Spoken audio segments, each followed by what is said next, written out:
ہم خود بحیثیت معاشرہ ظلم کا شکار بھی ہیں اور ظالم بھی ہیں۔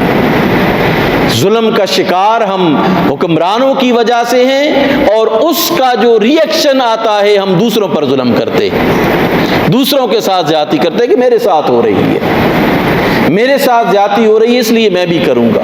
یہ ایک ری ایکشن کے طور پر ہم بیک وقت ظالم بھی ہوتے ہیں، بیک وقت مظلوم بھی ہوتے ہیں۔ بعض اوقات ایک والد اپنی اولاد کے اندر انصاف نہیں کرتا ہے، کسی کا حق کسی کو دے دیتا ہے، کسی کا کسی کو دے دیتا ہے۔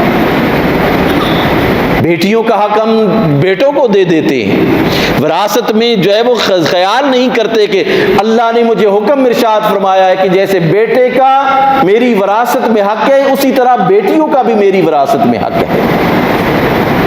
جس طرح میرے گھر میں میری بیٹی جو ہے وہ حقدار ہے، بیٹا حقدار ہے، بیٹی بھی اسی طرح حقدار ہے۔ اپنے اندر ایک فرد کی حیثیت سے، ایک فرد کی حیثیت سے ہمیں چاہیے کہ ہم ایسا نظام قائم کریں جو انٹرنلی ہمارے گھر کے اندر عدل و انصاف پر مبنی ہو، اور کہیں پہ بھی ہمیں ایسی چیز نظر نہیں آنی چاہیے جس میں ہم نے کسی کی پاسداری کی ہو۔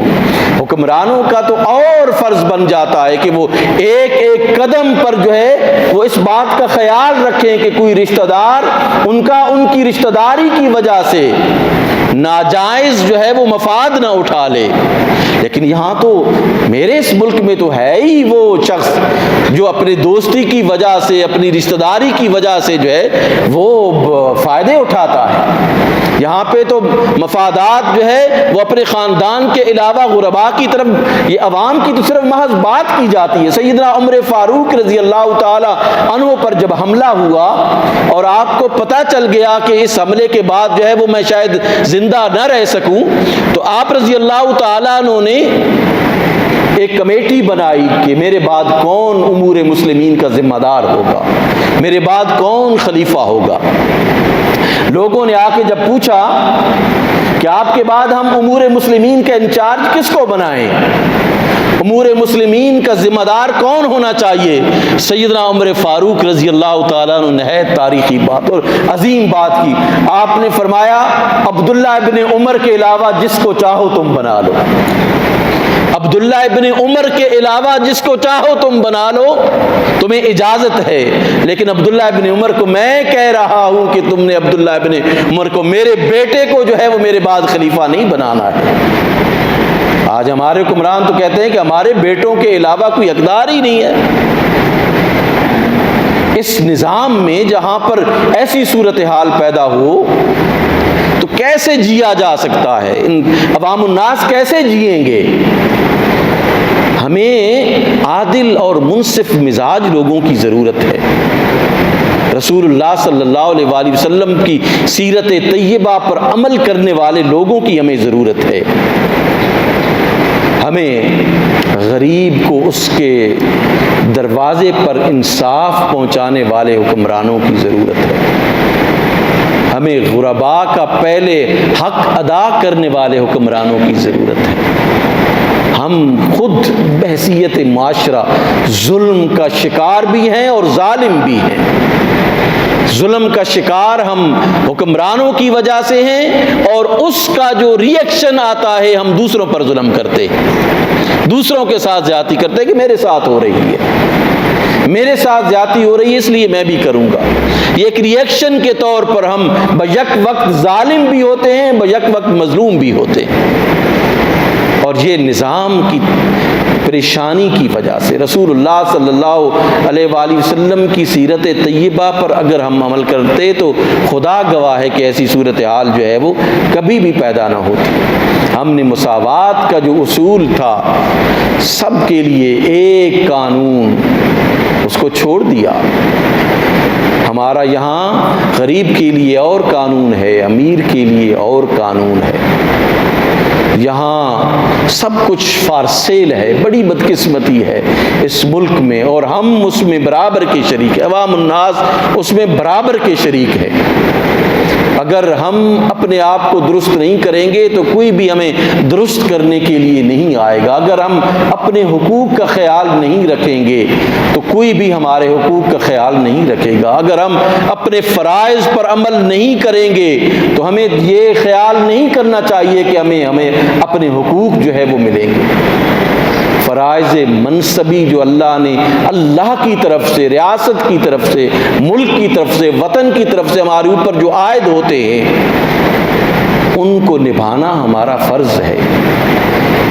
اللہ کے رسول صلی اللہ علیہ وآلہ وسلم نے بے شمار ہمیں رہنمائی فرمائی ہے، قرآن نے ہمیں رہنمائی فرمائی ہے، اور ہمیں ایک قوم کی حیثیت سے فرمایا تَرَى الْمُؤْمِنِينَ فِي تَرَاحُمِهِمْ وَتَوَادِّهِمْ كَمَثَلِ الْجَسَدِ کہ تم مومنین کو باہمی محبت میں، باہمی شفقت میں ایک جسم کی مانند تم دیکھو گے۔